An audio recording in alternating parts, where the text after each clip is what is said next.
Comment déterminer la meilleure approche pour sélectionner une action à dividende qui fournit des paiements réguliers? Faut-il se contenter de choisir l'action ayant le rendement en dividende le plus élevé, ou l'équation est-elle plus complexe? Lorsque vous planifiez un courant de revenus futurs grâce aux dividendes, vous devez tenir compte de certains facteurs clés. Les investisseurs axés sur le revenu commettent souvent l'erreur d'acheter des actions en se basant uniquement sur les rendements élevés des dividendes. Après tout, un rendement élevé ne signifie-t-il pas un revenu plus fréquent? Ce n'est pas forcément le cas. Les gestionnaires de fonds communs de placement spécialisés dans les stratégies de dividendes ont réussi à surperformer le marché au cours des 3 dernières années.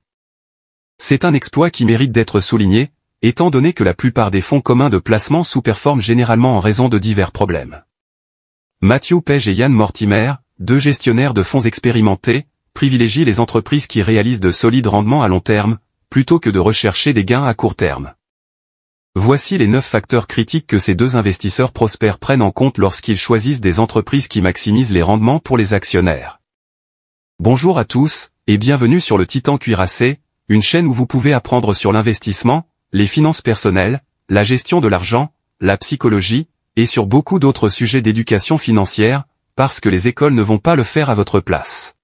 Si l'un de ces sujets vous intéresse, ou si vous voulez apprendre à mieux gérer votre argent, et à jouir d'une plus grande liberté financière, n'hésitez pas à vous abonner, à me laisser un like, et à activer la cloche des notifications pour être averti chaque fois que je publierai une nouvelle vidéo. Sans plus tarder, plongeons dans le vif du sujet. Numéro 1. Choisir des actions à dividendes croissants.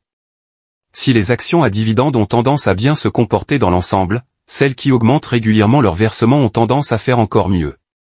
Vous devriez vous concentrer sur les actions qui ont une forte probabilité d'augmenter leurs dividendes dans les années à venir. N'oubliez pas que l'inflation est en moyenne de 3% par an, ce qui signifie que vos revenus de dividendes devraient augmenter à un rythme plus élevé. En d'autres termes, votre revenu doit augmenter d'au moins 3% par an pour conserver le même pouvoir d'achat. Ne vous fixez pas sur le rendement actuel du dividende, mais plutôt sur ce qu'il pourrait devenir à l'avenir. Numéro 2. Privilégier les entreprises dont le rendement du capital est élevé. Les entreprises qui ont fait des investissements judicieux sont plus susceptibles de continuer à prendre des décisions financières judicieuses à l'avenir. Cela suggère que la stabilité des flux de trésorerie est forte, ce qui signifie qu'elles vont probablement continuer à augmenter leur versement de dividendes. Un historique d'investissement à long terme éprouvé est un facteur essentiel à prendre en compte. Selon une étude, les entreprises qui ont réalisé des investissements solides sur 10 ans ont 95% de chances de répéter leur succès sur une période d'1 an, et 80% de chances sur une période de 4 ans. Il existe de multiples façons d'évaluer l'efficacité des investissements des entreprises, mais Page et Mortimer utilisent une mesure appelée retour sur investissement des flux de trésorerie. Ils considèrent qu'un fort retour sur investissement est d'au moins 10% par an pendant 10 ans d'affilée. Cette mesure n'est pas exclusive aux actions à dividendes, mais s'applique également à d'autres types d'investissements. Numéro 3. Optez pour un rendement modéré des dividendes. Il peut sembler logique d'acheter des actions ayant les rendements en dividendes les plus élevés pour obtenir les meilleurs rendements. Bien qu'elles puissent offrir des gains importants à court terme, le choix d'actions à rendement modéré permet un plus grand potentiel de croissance des dividendes à l'avenir. En termes simples, un dividende très élevé signifie souvent qu'une société est moins susceptible d'augmenter ses versements au fil du temps.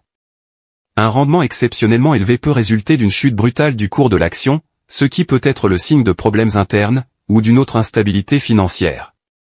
Les investisseurs avisés examinent attentivement les raisons de la baisse d'une action, en privilégiant les sociétés qui ont fait leurs preuves. Si le cours d'une action chute, mais maintient un rendement élevé du capital, il peut s'agir d'un défaut temporaire qui se corrige de lui-même au fil du temps. Numéro 4. Rechercher des bilans solides. Lorsque les entreprises sont confrontées à des difficultés financières, elles sont plus susceptibles de réduire les dividendes pour rembourser leurs dettes, ou pire, d'emprunter de l'argent juste pour maintenir les paiements. À première vue, une entreprise peut sembler en bonne santé et offrir un dividende sain, mais les investisseurs avisés cherchent à obtenir des données financières fiables. En y regardant de plus près, vous découvrirez peut-être que la société n'est pas en mesure de maintenir ses dividendes, et qu'elle dépense excessivement pour les conserver. En revanche, un bilan solide indique une stabilité financière, ce qui rend peu probable une réduction des dividendes.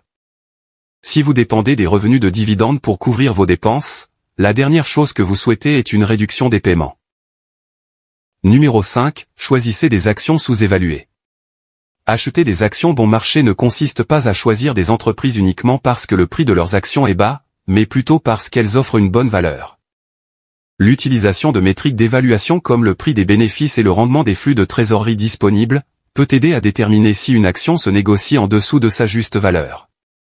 Comparez toujours la valorisation d'une entreprise à ses pairs du secteur ou à sa propre performance historique, plutôt qu'à l'ensemble du marché. Les méthodes d'évaluation varient selon les secteurs, par exemple, les ratios cours-bénéfices ont tendance à être beaucoup plus élevés dans le secteur des technologies que dans celui de l'énergie. Au lieu d'acheter des actions simplement parce que vous pensez qu'elles vont bien se comporter, examinez les principales mesures financières. Il existe de nombreux facteurs à prendre en compte pour sélectionner une action gagnante, et l'analyse du prix est l'un des plus importants. Numéro 6. Privilégier les paris concentrés. Il s'agit d'une stratégie couramment utilisée par les investisseurs prospères.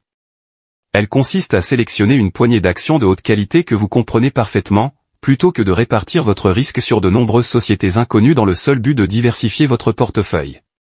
Il est souvent plus efficace de réduire son portefeuille à un groupe sélectionné d'entreprises, et de les suivre de près. Ces gestionnaires de fonds détiennent généralement environ 35 actions, chacune représentant environ 3% de leur portefeuille.